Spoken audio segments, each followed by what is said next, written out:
ইনশাল্লাহ আগামী 6 মাসের মধ্যে কুমিল্লা, রংপুর, রাজশাহী, বরিশাল, খুলনা 5টা শিশু হাসপাতাল আমরা একযোগে চালু করবো ইনশাল্লাহ। সমস্ত কিছু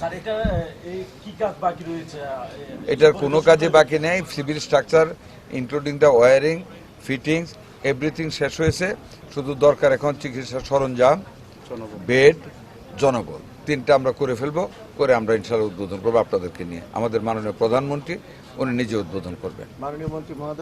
আপনাদের লোকজনই বলেছে অবশ্যই কুমিল্লায় ট্রমা সেন্টার হবে। আমরা আগামী বছর যে কটা করবো আমরা চেষ্টা করবো কুমিল্লাকে ট্রমা সেন্টার অন্তর্ভুক্ত করতে। মাননীয় সদস্য সমস্যা একটা, রোগীর তুলনায় বেড কম, এক, আর আলট্রাসোনোগ্রাম মেশিন নেই, এটা আরেকটা।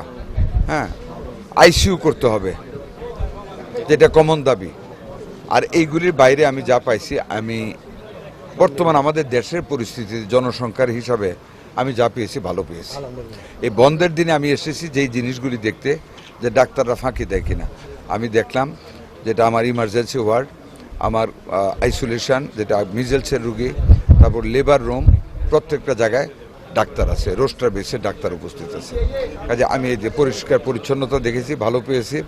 রান্নার মান বেশ ভালো রান্নার মান পেয়েছি। 2-3টা জায়গা দেখেছি, প্রত্যেকটা ভালো পেয়েছি। এটা যদি কন্টিনিউ করে আমাদের এই জনবলের চাপের সত্ত্বেও আমরা আশা করি উই ক্যান রান বেটার।